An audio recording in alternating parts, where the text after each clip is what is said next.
पिटारा, किसी व्यक्ति को रत्नों का पिटारा मिल जाए तो वो कितना प्रसन्न चित्त होता है और स्वयं को कितना धनी मानता है। कभी हमें पता चले कि हमारे घर में एक घड़ा है जिसमें रत्न भरे हुए हैं और हमारे जमीन के अंदर घुसा हुआ है, तो हम कितने अपने आप को सौभाग्यशाली मानेंगे और हम ये सोचेंगे कि ये रत्नों से भरा हुआ पिटारा हमारे पास है तो हम कितने सौभाग्यशाली। तो जो रत्नों का पिटारा हमारे तीर्थंकर भगवंतों ने हमको दिया है वो पत्थरों का पिटारा नहीं है। रत्न चाहे कितने भी महत्वपूर्ण हों उनकी गणना पत्थरों में ही होती है। चाहे माणिक ले लो, चाहे हीरा ले लो, चाहे पन्ना ले लो, इनके नाम अलग अलग हैं, कीमत अलग अलग है, लेकिन आप एक संज्ञा देनी हो तो इन सब को ये कहा जाता है ये पत्थर हैं। जैसे ये पत्थर लगे ना, वैसे उनको भी, हीरे को भी पत्थर ही बोलते हैं, चाहे कितना ही महंगा पत्थर हो। लेकिन हमको जो आचार्य समंत भद्र स्वामी रत्न करंड श्रावकाचार नाम से जो रत्न हमको दिया है वो ये कह रहे हैं कि हम तुमको तीर्थंकर भगवंतों के द्वारा दिया गया रत्नों का पिटारा सौंप रहे हैं। जो उनको प्राप्त हुआ वो हमको दे रहे हैं रत्नों का पिटारा। कौन से रत्नों का पिटारा? बोले 3 ही रत्न हैं। 3 चीज़ बहुवचन में होती है ना, तो बहुत है 3। बोले हम तुमको 3 रत्न दे रहे हैं जिससे हमारा कल्याण हो जाएगा। हम इस लोक से लोकोत्तर की ओर प्रयाण कर जाएंगे। इस संसार के दुखों को जीत करके हम परम सुख की प्राप्ति कर लें। तो हमें परम सुख प्रदान करने वाला ऐसा रत्नों का पिटारा आचार्य समंत भद्र स्वामी ने सौंपा है। हमने अभी ग्रंथ का मंगलाचरण किया। आज का दिन इसलिए महत्वपूर्ण है क्योंकि आज हमने आचार्य समंत भद्र जैसे महान आचार्य के ग्रंथ को पढ़ना प्रारंभ किया। हम रोज इसका पाठ भी करेंगे। मुझे बहुत प्रसन्नता है कि यह जो उपक्रम यहाँ अहिंसा स्थल पर प्रारंभ हो रहा है, आज से प्रारंभ हो गया है। श्रुत पंचमी पर प्रवीण जी ने कहा, और पहले भी कई बार इस तरह की चर्चा आई, लेकिन कुछ संयोग ही ऐसा हो रहा था कि ये चीज़ शुरू नहीं हो पा रही। तो ये जब तक पंच समवाय ना हों इकट्ठे, काल, नियति, भवितव्यता, होनहार, पुरुषार्थ, तो वीर सागर जी से भी चर्चा हुई और उन्होंने कहा कि मैं मानता हूँ जब कुछ काम होना होता है तो कई चीज़ें अपने आप जुटना शुरू हो जाती हैं। निमित्त भी बन जाते हैं, उपादान की भी तैयारी हो जाती है।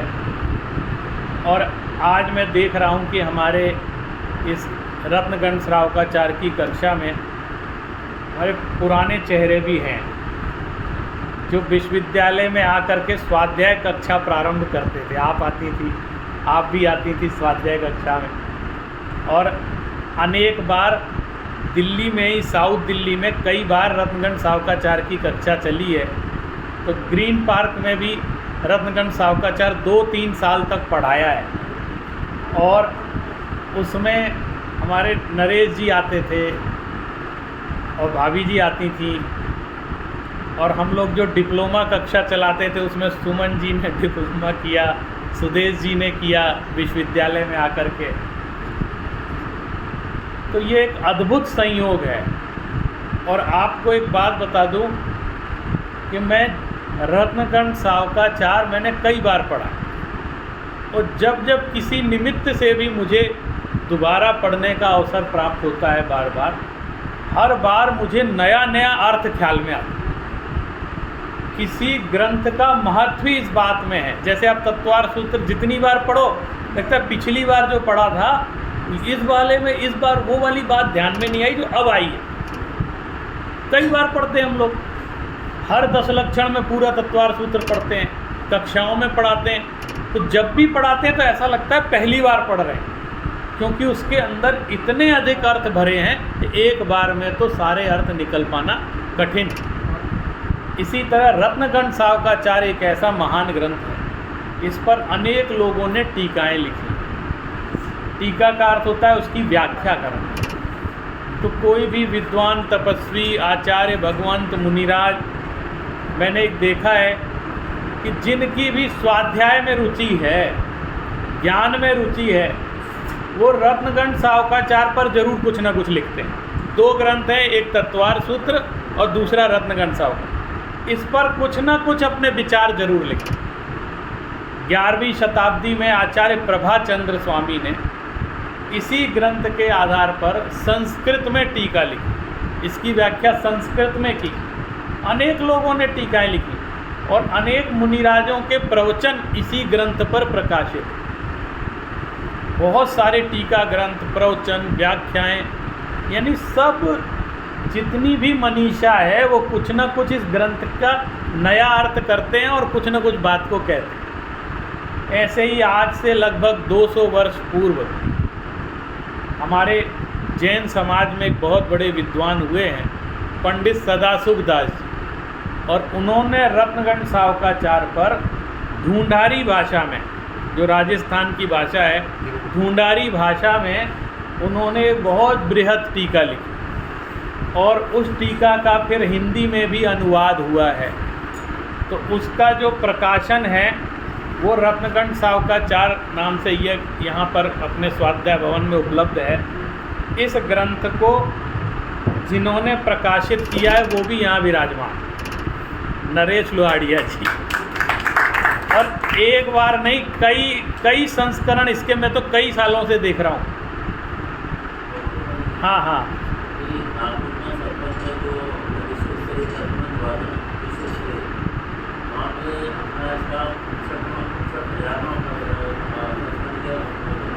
बताइए 59,000 कॉपियाँ इसकी प्रकाशित हो चुकी हैं। और इसको पढ़ने वाले, इसका स्वाध्याय करने वाले जो पंडित सदाशिव दास जी ने जो इसकी टीका में जो अर्थ खोला है वो भी बहुत महत्वपूर्ण है। लेकिन हम लोग जो यहाँ प्रारंभ करेंगे, ये टीकाएँ जितनी हैं वो मैं पढ़ के आऊँगा और मैं उसका भाव आप लोगों को समझाऊँ।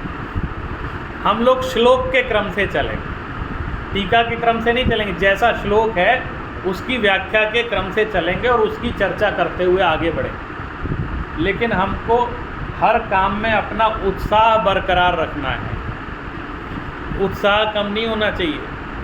मैंने कल 1-2 दिन पहले प्रवीण जी से ये कहा था कि स्वाध्याय का जो कार्यक्रम है बहुत सरल दिखाई देता है। क्या करना है, एक टेबल लगानी है, एक शास्त्र रखना है, एक बोलने वाली चीज़, सुनने वाली चीज़, हो गया, कोई तामझाम करने की ज़रूरत नहीं। लेकिन ये सबसे कठिन होता है, इसलिए हो नहीं पाता। है सरल, लेकिन कितना कठिन है कि हो ही नहीं पा रहा, शुरू ही नहीं कर पा रहे। और कोई कार्यक्रम जो व्यय साध्य हैं, जिनमें लाखों रुपए खर्च होते हैं, उसके लिए हमारी भक्ति बहुमान बहुत ज़्यादा है। बहुत तो हम खर्च भी कर देते हैं, उसमें दिखाते भी बहुत ज़्यादा है। अभी भाई साहब बता रहे थे कि ये नीचे आए, इन्होंने 10 लोगों से पूछा कि स्वाध्याय कहाँ हो रहा है, किसी ने भी जवाब नहीं दिया। बोले पता ही नहीं है कि आज स्वाध्याय भी शुरू होने वाला है। और लोगों को जिनकी रुचि उनको पता है, लेकिन नीचे ये बोले 10 लोगों से पूछा, इनको बोले पता नहीं है भी कि नहीं है किसी को। तो ऊपर जब आए तब जा कर के पता चला कि हाँ है, होने वाला है, हो रहा है। तो ये चीज़ जितनी आसान दिखती है उतनी आसान होती नहीं है। आचार्य समंत भद्र स्वामी हमारे आचार्य परंपरा के ऐसे दिग्गज आचार्य हुए हैं जो 2री शताब्दी में हुए, ईसा की 2री शताब्दी में हुए। यानी पहली शताब्दी में आचार्य उमा स्वामी ने तत्वार सूत्र नामक ग्रंथ लिखा। फिर दूसरी शताब्दी में आचार्य समंतभद्र हुए। ये एक ऐसे दिग्गज आचार्य हुए कि इनके बाद जितने आचार्य हुए उन सब ने आचार्य समंतभद्र स्वामी की महिमा गई और ये कहा कि तीर्थंकर भगवान महावीर स्वामी के वास्तविक तीर्थ का प्रवर्तन करने वाला यदि कोई आचार्य है तो वो समंतभद्र वास्तविक तीर्थ का। इन्होंने आचार्य उमा स्वामी कृत तत्वार्थ सूत्र ग्रंथ पर एक बहुत बृहद टीका लिखी, गंधहस्ती महाभाष्य, जिसका 12वीं 13वीं शताब्दी तक हमारे कई विद्वानों ने उल्लेख किया कि इनका इतना बड़ा ग्रंथ है। लेकिन हमारा दुर्भाग्य है कि आज वो ग्रंथ हमारे सामने उपलब्ध नहीं है, हमें कहीं मिलता नहीं है। वो तो तत्वार सूत्र की टीका लिखी थी इन्होंने ही, और किसी ने ये कहा है कि जर्मनी की किसी लाइब्रेरी में गया, क्योंकि हमारे देश पर बहुत आक्रमण हुए और बहुत आक्रमण हुए तो लोग यहाँ की ज्ञान संपदा को अपने अपने देशों में ले गए। बोले यहाँ की सबसे बहुमूल्य रत्न है यहाँ के ग्रंथ, तो वो अपने अपने देशों में ले गए, अपने यहाँ रख लिया कि हमारे देश में तो इतने प्राचीन ग्रंथ हैं नहीं, क्योंकि हमारी सभ्यता तो 200-400 साल पुरानी है। लेकिन भारत की जो सभ्यता है वो हजारों हजार साल पुरानी है और ऐसा ज्ञान का भंडार और कहीं नहीं मिलता है। तो विदेशी लोग यहाँ से ग्रंथ लें, और विदेशी छोड़ो, हमारे देसी लोगों ने ही हमारे ज्ञान की होलियाँ जलाई। हमारे जैनाचार्यों के द्वारा रचे गए हजारों लाखों शास्त्र कि लोगों ने सांप्रदायिक विद्वेष के कारण होली जला दी, आग में झोंक दिया, हस्तलिखित पांडुलिपियों को आग में झोंक दिया, और ऐसा झोंका कि लोग ये कहते हैं कि एक एक महीने तक वो आग बुझी नहीं। आप सोचो, यहाँ थोड़ी सी आप रद्दी जला दो तो 10 मिनट बाद जल के स्वाहा हो जाती। आप सोचो कितनी क्वांटिटी में शास्त्र जलाए गए होंगे कि एक महीने तक उसकी आग बुझी नहीं। कितने शास्त्र, आप देखो हमारा दुर्भाग्य है, कितने शास्त्र नष्ट हो गए, लेकिन कोई हमारा शातिशय पुण्य का उदय था, हमारे इन भव्य जीवों के कोई तीव्र पुण्य का उदय था कि ये शास्त्र आज भी सुरक्षित है। हमारे प्राचीन आचार्यों और विद्वानों की कृपा से ये जो रत्न का पिटारा समंतभद्र स्वामी ने हमें सौंपा था, वो कैसे भी करके 2000 साल बाद भी आज हमें मिल रहा है पढ़ने। आप बताओ, इतनी आपदाओं के बीच यदि कोई ज्ञान की परंपरा सुरक्षित होकर हमारे सामने उपस्थित हुई है तो कितनी महान उपलब्धि।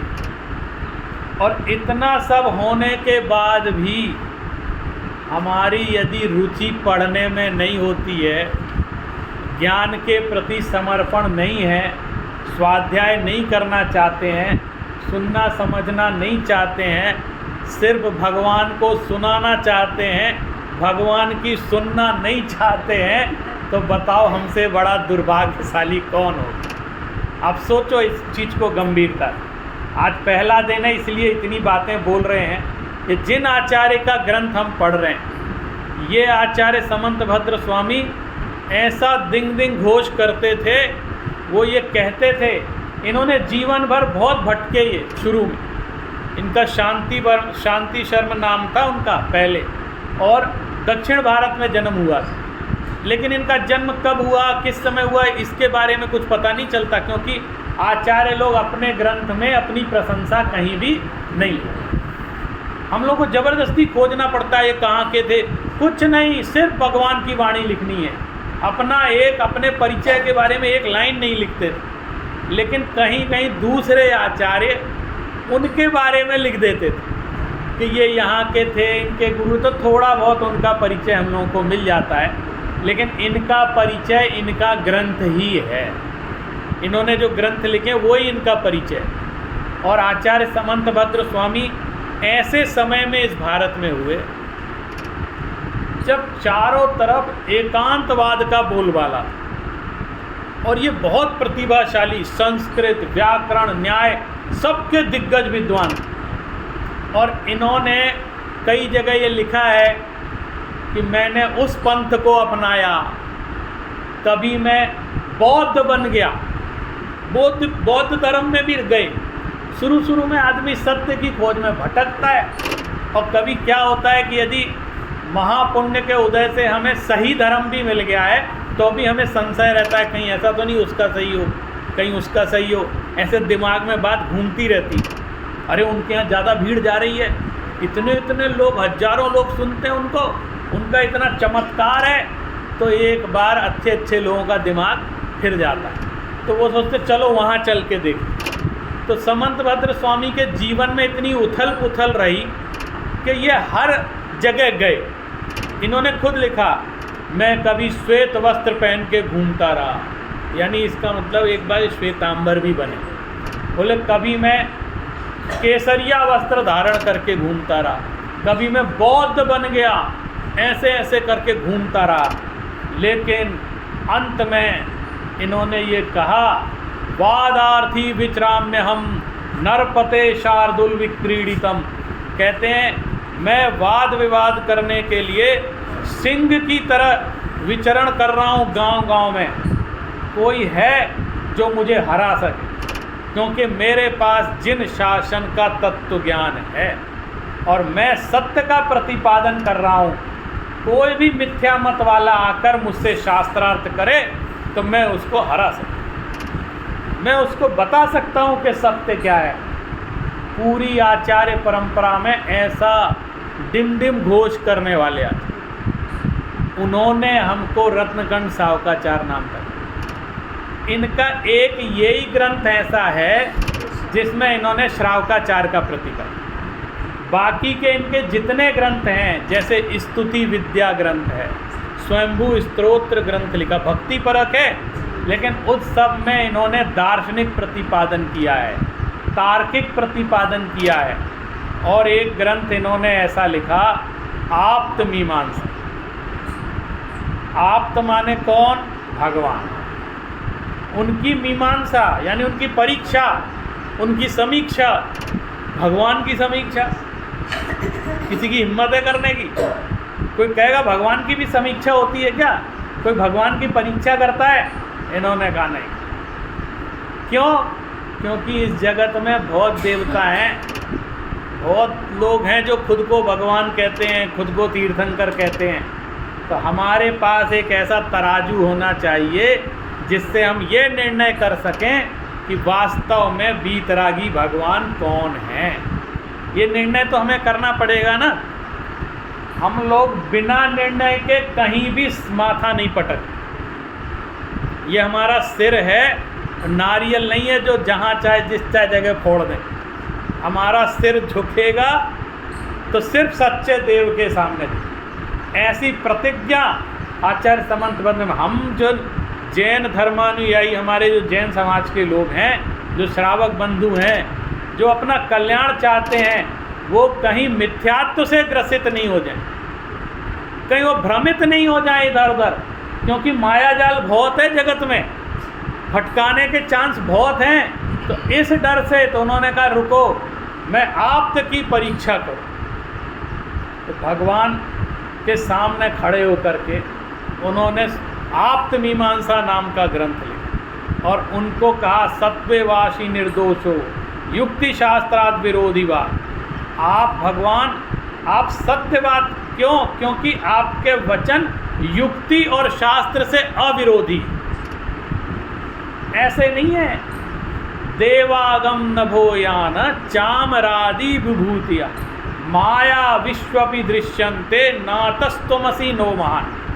कह रहे भगवान, तो आप क्या सोचते हो? जो भगवान से बात कर, कभी आप ऊपर भगवान जो विराजमान है, हमारे इस समय मस्तिष्क पर विराजमान है, वहाँ कभी आप बिल्कुल बीचों बीच खड़े होकर के जाप देते समय आँख बंद ना करें और भगवान की आँख से आँख मिला करके कभी देखें, तो ये मैं यहाँ का चमत्कार मानता हूँ। मुझे ऐसा लगता है कि भगवान महावीर मुझसे बात करें, उस समय एक टक अगर उनकी नज़रों से नज़रें मिलाएं तो ऐसा लगता है कि वो मुझसे कुछ कह रहे हैं। आप इस चीज़ को कभी फील करना अंदर से। वो कहते हैं भगवान मैं आपको महान नहीं मानता हूँ, ऐसे ही नहीं मानता हूँ महान। क्यों? हमने वर्णन पढ़े हैं, देवागम न भूयान। देवागम माने देवों का आगमन हो रहा है। और क्या? इस नभ में, नभ से, यान से उड़ कर के देव आकर के आपकी पूजा कर रहे हैं। देवागम नभो यान चामरादि विभूति, और वो छत्र चंवर से आपकी पूजा हो रही है। माने इतना वैभव, इंद्र भी आकर के आपकी पूजा कर रहे हैं, ऐसा दिखाई दे रहा है हमको। तो लेकिन मैं इस कारण से आपको भगवान नहीं मानता, मैं इस कारण से आपको महान नहीं मानता हूँ। पूरी दुनिया इस कारण से पूजती होगी आपको कि देखो साहब वो तीर्थंकर विराजमान है, सौधर्म इंद्र आकर उनकी पूजा करता है, इसलिए मुझे भी पूजा करता। तो बोले ये रहने देना, मैं उनमें से नहीं हूँ कि मैं इस कारण से कि वो इंद्र चला आया और ऐसा। तो कह रहे क्यों दुनिया इस कारण से पूजती है तो तुम क्यों नहीं पूजते? तो वो कहते हैं माया विश्वपि दृश्यन्ते, क्योंकि ये नाटकबाजी तो मायावी लोग भी कर लेते हैं। मायावी लोग कर लेते हैं ना, आजकल तो सब ऑर्गेनाइज हो जाता है। इवेंट मैनेजमेंट को सौंप दो और मैं यहाँ बैठा हूँ तो मेरे पीछे भामंडल घूमने लग जाएगा और इंद्र आकर के पूजा करने लग जाएंगे, दिख जाएगा। यही देखना है तो ये भी दिखाई दे जाएगा। तो सारी व्यवस्था हो सकती है। उन्होंने कहा इंद्रजाल माने जादू, माया, इनसे ये सब संभव है। मैं इस कारण से आपको महान नहीं मानता। नातस्तमसि नो महान। आप सोचो इस युग में भगवान की परीक्षा करने वाला पहला आचार्य हुआ वह आचार्य समंतभट्ट। और क्योंकि उन्होंने परीक्षा, क्योंकि जितने भगवान हैं दूसरे दूसरे धर्मों के, दूसरे दूसरे दर्शनों के, वो सब कहते थे मैं आप तो हूँ, मैं सर्वज्ञ हूँ, मैं जो कह रहा हूँ वही सही है और मैं ही तीर्थंकर हूँ। बोले सारे ही बोलते हैं तो मैं कैसे निर्णय करें? तो उन्होंने पूरा ग्रंथ लिखा आपको कैसे निर्णय करना है कि ये ही आप्त हैं, ये ही वीतरागी हैं, यही सर्वज्ञ हैं, यही हितोपदेशी हैं। इसका निर्णय करने के लिए उन्होंने आप्त परीक्षा नाम का ग्रंथ। और फिर उनको करुणा आई कि ये जो हमारे सामने इतने श्रावक विराजमान हैं, मुनि लोग तो समझते हैं कि मेरा जीवन कैसा हो, लेकिन इनके अनुशासन के लिए भी कोई ग्रंथ होना चाहिए। तो श्रावकाचार का संस्कृत का सबसे पहला ग्रंथ है रत्नकरण साहब का। इससे पुराना कोई ग्रंथ नहीं है। सबसे प्राचीन ग्रंथ और सबसे पहला ग्रंथ रत्नकरण साहब का, जो संस्कृत में लिखा। और उसके सबसे पहले मंगलाचरण में हमने ये पढ़ा, नमः श्री वर्धमानाय निर्धूत कलिलात्मने सालोकानां त्रिलोकानां यद विद्यादर्पणायते। नमः श्री वर्धमानाय। मैं वर्धमान स्वामी तीर्थंकर भगवान वर्धमान स्वामी महावीर स्वामी को नमस्कार करता हूँ। उसमें श्री शब्द जोड़ा पहले, और ये श्री केवल ज्ञान रूपी लक्ष्मी का प्रतीक है। हम लोग पूजन की थाली में श्री लिखते हैं ना, तो ये केवल ज्ञान का प्रतीक है श्री लिखना, क्योंकि केवल ज्ञान रूपी लक्ष्मी को श्री कहा जाता है। हम जब दीपावली की पूजन करते हैं उसमें भी श्री कई बार, क्योंकि उस दिन हम केवल ज्ञान की पूजा, शाम के समय केवल ज्ञान की पूजा करते हैं, तो केवल ज्ञान को श्री कहा है। तो ऐसे केवल ज्ञान रूपी लक्ष्मी से विभूषित जो वर्धमान स्वामी, यानी जिनका वर्धमान शब्द का क्या अर्थ होता है? जो निरंतर वृद्धि को प्राप्त हो रहे हैं। तो एक तो भगवान महावीर स्वामी का नाम वर्धमान है। अगर वर्धमान नाम से लें तो भगवान महावीर को नमस्कार किया है, लेकिन जितने तीर्थंकर हैं वो सभी वृद्धि को प्राप्त होते हैं तो वर्धमान नाम से 24 तीर्थंकर की स्तुति भी उन्होंने कर दी। नमः श्री वर्धमानाय, ये मंगलाचरण सबको याद होना चाहिए, बिना पढ़े बोलना है। मैं बार बार दोहराऊंगा। और अगली कक्षा से शुरू में 5 मिनट हम सिर्फ इसकी कारिकाओं का वाचन करेंगे। जब शुरू होगा ना तो उसके पहले इसकी कारिकाओं को शुद्ध उच्चारण करके पढ़ेंगे और जितना हो सके उसको याद करेंगे। और जब आप रोज़ पढ़ोगे ना तो आप नहीं चाहोगे तो भी याद हो जाएगा। मैंने मैं याद करने को नहीं कह रहा हूँ, लेकिन रोज़ पढ़ने को कह रहे हैं। तो आप नहीं चाहोगे तो भी हमारी स्मृति में वो अपने आप जिनवाणी विराजमान हो जाएगी। तो नमः श्री वर्धमानाय, मैं उन वर्धमान स्वामी को नमस्कार करता हूँ, उनको प्रणाम करता हूँ। किनको? निर्धूत कलिलात्मने, जिन्होंने अपनी आत्मा से कर्म रूपी मलों को धो दिया है, खत्म कर दिया है, ऐसे परमात्मा को नमस्कार। तो कर्म रूपी कालिमा को कौन धोता है? जो वीतरागी। वीतरागी ही कर्मों का नाश कर। तो जिन्होंने 4 घातिया कर्मों का नाश कर दिया है, जिन्होंने 4 घातिया कर्म रूपी मल को, माने वो गंदगी है ना, वो तो हमारी आत्मा शुद्ध है और उसमें ये कर्म रूपी गंदगी जुड़ गई है, तो उस गंदगी को धोना जरूरी है ना। तो कह रहे हैं उसको जिन्होंने धो दिया है। तो पहला विशेषण उन्होंने उनका ये लगाया कि वो वीतरागी है। माने इस लाइन का अर्थ वीतरागता है, जो वीतरागी ही कर्मों को धो सकता है। निर्धूत कलिलात्मने। अब क्या कह रहे हैं? सालोका नाम त्रिलोका नाम, आलोक सहित तीनों लोकों को, माने जो तीनों लोकों को जानते हैं। तीनों लोक कौन कौन से? नीचे से ऊपर जा रहे हैं, ऊपर से नीचे जा रहे हैं। हमेशा अधोलोक, मध्यलोक और ऊर्ध्वलोक बोले है। 3 कैसे भी बोलो नाम, लेकिन अपन तो भावना ऐसी रखते हैं ना। कई लोग ऐसे सुनाते हैं ऊर्ध्वलोक, मध्यलोक और अधोलोक, तो मुझे उनका भविष्य साफ नज़र आता है। और कई लोग जो कहते हैं अधोलोक, मध्यलोक और ऊर्ध्वलोक, तो उनका भी भविष्य साफ नज़र आता है। गिनवाना तो वही है 3, लेकिन 3 लोक को वो जानते हैं और लोक को ही नहीं जानते हैं, आलोक को भी जानते हैं। लोक के जो बाहर है उसको आलोक बोलते। 3 लोक से जो अलग है, 3 लोक के जो बाहर है उसको आलोक संज्ञा प्राप्त। हम लोग जब सर्वज्ञ की परिभाषा करते हैं तो कभी कभी मुझे लगता है हम अधूरी परिभाषा, जैसे क्या बोलते हैं, जो तीनों लोकों के प्रत्येक द्रव्य की प्रत्येक पर्याय को जानते हैं, जो सर्वज्ञ हैं, वीतरागी हैं, हितोपदेशी हैं, वो आप्त कहलाते हैं, ऐसा बोलते हैं ना। तो हम तीनों लोक बोल के रह जाते हैं, आलोक का नाम ही नहीं लाते। 3 लोक तो ठीक है, लेकिन आलोक भी उनकी विशेषता है।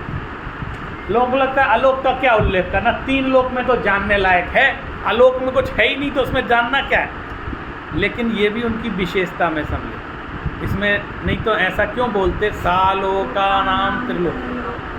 आलोक शब्द का प्रयोग क्यों किया उन्होंने, उसका कारण मैं आपको बताऊं। ये जो 3 लोक है इसमें 6 द्रव्य विद्यमान है, और ये एक द्रव्य आकाश द्रव्य ऐसा है जो आलोक में भी जाता है।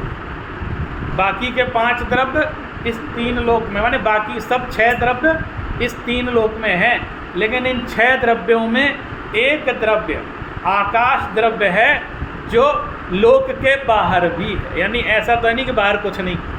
कोई कहता ना आलोक में तो कुछ है ही नहीं, वहाँ क्या जाने। अरे आकाश द्रव्य तो है, कुछ नहीं है तो आकाश द्रव्य तो है। और जब सभी द्रव्यों का ज्ञान करते हैं तो अगर आकाश द्रव्य का इतना ही ज्ञान करें कि लोकाकाश को ही जाने तो उनका ज्ञान अधूरा नहीं हो जाएगा। आकाश द्रव्य तो आलोक में भी है ना, तो लोकाकाश को भी जानते हैं, अलोकाकाश को भी जानते हैं। इसलिए आकाश द्रव्य के 2 भेद किए जाते हैं, एक लोकाकाश और दूसरा अलोकाकाश। तो वो हाँ, और वो अलोकाकाश अनंत है, लोक का तो लिमिटेड है कि लोक का है जितना 14 राजू लोक उसमें विद्यमान है। लेकिन वो आकाश द्रव्य आलोक में भी कितना अनंत फैला है, तभी इनके ज्ञान को अनंत ज्ञान कहा जाता है। माने उसका एक बहुत बड़ा हेतु आलोकाकाश है।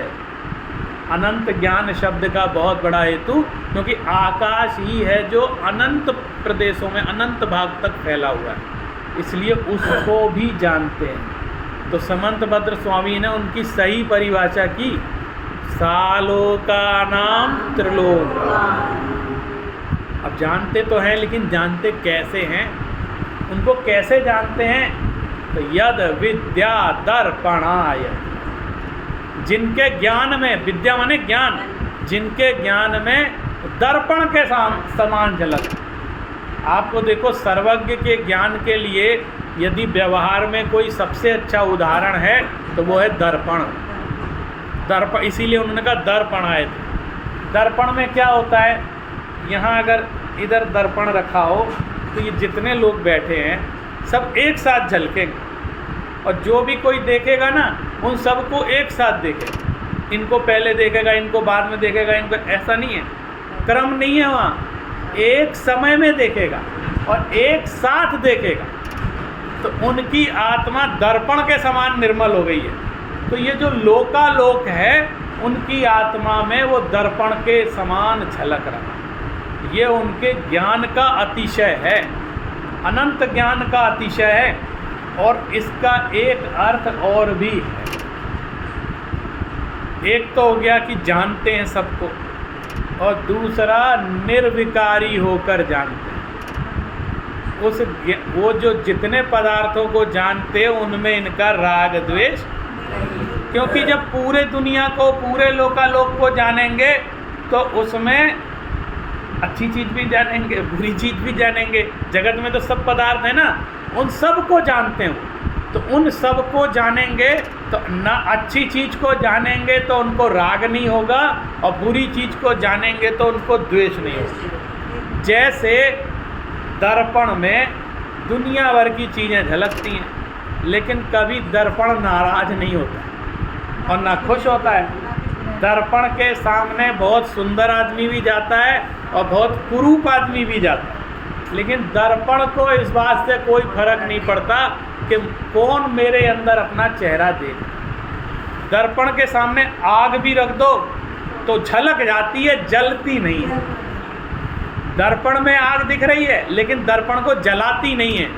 ऐसे ही जगत की सब चीज़ें केवल ज्ञान में झलकती हैं, इसलिए शब्द का झलकना, झलकती हैं यानी ज्ञान का ज्ञेय बनती हैं, लेकिन उससे वो प्रभावित नहीं होती, अप्रभावी होकर के जान। ये उनके ज्ञान का अतिशय है। हम लोग जो रागी द्वेषी लोग हैं, ये जिस चीज़ से जानते हैं उससे प्रभावित हो जाते हैं, या तो राग से ग्रसित हो जाते हैं, द्वेष से ग्रसित। हम कुछ जाने और उससे प्रभावित हो जाते हैं। कितनी कोशिश करो कि हम ये जान लो इससे कोई प्रभावित नहीं होंगे, लेकिन हो जाते हैं। और मैं आपको बताऊं, बुरी चीज़ों से जल्दी प्रभावित हो जाते हैं, अच्छी चीज़ों से कम प्रभावित। जैसे रत्नगंज साहुकाचार्य से कितने प्रभावित होंगे पता नहीं, लेकिन और दुनिया भर की चीज़ों से ज़रूर प्रभावित हो। यानी जो ज्ञान की चीज़ है जिससे वास्तव में थोड़ा प्रभावित रागी जीवों को होना चाहिए, उसके प्रति राग कम होगा, और जो चीज़ विषय भोगों को बढ़ाने वाली होगी उसके प्रति राग बहुत तीव्र हो जाए। ये होता है कि नहीं होता है? इसमें हमारे अनादि के संस्कार काम कर रहे हैं। उन संस्कारों को हमें छिन्न भिन्न करना है।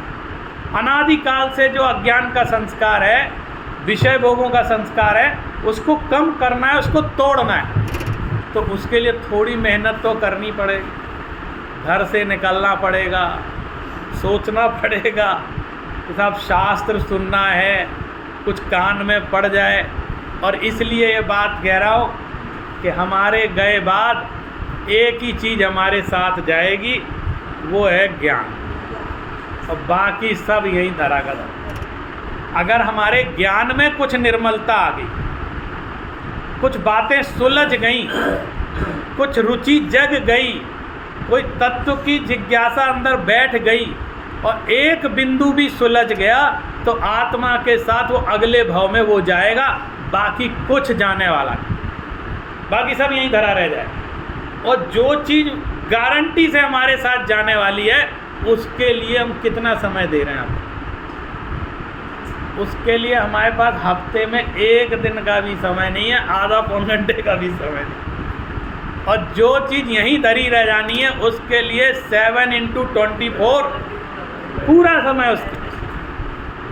हमारे छतरपुर में मंदिर है जो, उसमें हम लोग शाम को प्रतिदिन स्वाध्याय करते हैं। 4-6 लोग हैं जो रुचिवंत हैं, रोज़ ही चलता है। वहाँ पे हम एक चर्चा ये करते हैं कि अब इसका नंबर कब आएगा। हमने कहा वो हमारी लिस्ट में ही शामिल नहीं है। जैसे डूज एंड डोंट्स की लिस्ट होती है ना, हम लिस्ट अपने काम की लिस्ट बनाते हैं, साहब ये 100 काम हमको करने, तो उन 100 कामों में 100वां काम की लिस्ट में भी ये ज्ञान वाली बात नहीं है। माने हम तो कहते हैं सब काम करो, 100 काम करो, 99 काम करो, लेकिन उन 100 कामों में एक काम लिस्ट में एक जगह तो ऐसी होनी चाहिए कि हमको भगवान का तत्व ज्ञान जो उन्होंने हमें दिया है वो हमें सुनना है, समझना है। लिस्ट में शामिल होगा तो एक दिन नंबर आएगा उसका, क्योंकि हम कहेंगे ना एक काम अधूरा रह गया, और लिस्ट में ही सम्मिलित नहीं है तो 3 काल में उसका नंबर है। तो कम से कम उसको हम लिस्ट में शामिल करें अपनी, क्योंकि वास्तविक कल्याण सिर्फ शास्त्र स्वाध्याय से होगा। हमारी पूजन भी तब सार्थक होती है जब हमें शास्त्र का ज्ञान। पूजन में हम क्या करते हैं? भगवान को सुनाते हैं, उनकी सुनते नहीं है। जिनवाणी में जो लिखा है उनको सुनाने लग जाते हैं। अब वो कहते हैं कि हमें क्या सुना रहे हो, हमें तो सब पता है, हम ही ने तो बताया है, और वो सुन भी नहीं रहे और उनको सुनाए जा रहे हैं। वो कह रहे ठीक है सुना लो, तुम्हारा मन है, बहुत बढ़िया बात, लेकिन 1-8 घंटा कभी ऐसा आधा घंटा 5 घंटा निकाला करो कि जो हमने कहा है वो सुन भी लिया है। मान लो 99 बार तुम सुनाते हो तो एक बार सुन भी लिया, और सुन लोगे तो सुनाना भी सार्थक हो जाएगा। और श्रुत का मतलब क्या होता है? श्रुत पंचमी पे कहा सुनना। ये जो ज्ञान परंपरा चली है वो श्रुत से ही चली है, और आज भी श्रुत से चल रही है, और कल भी ये श्रुत से ही चलेगी। सुनना सुनाना चलता रहेगा, पढ़ना पढ़ाना चलता रहेगा, तो तीर्थंकर भगवान महावीर स्वामी की ये देशना सुरक्षित रहेगी, तत्व ज्ञान सुरक्षित रहेगा, और ये हमारा भी कल्याण करेगा, स्व का भी कल्याण करेगा और पर का भी कल्याण करेगा। इसी क्रम में हम अगली कक्षा में अगली कारिका पर इसी तरह विचार करेंगे। आज इसको यहीं विराम देते हैं। बोलिए जिनवाणी माता की।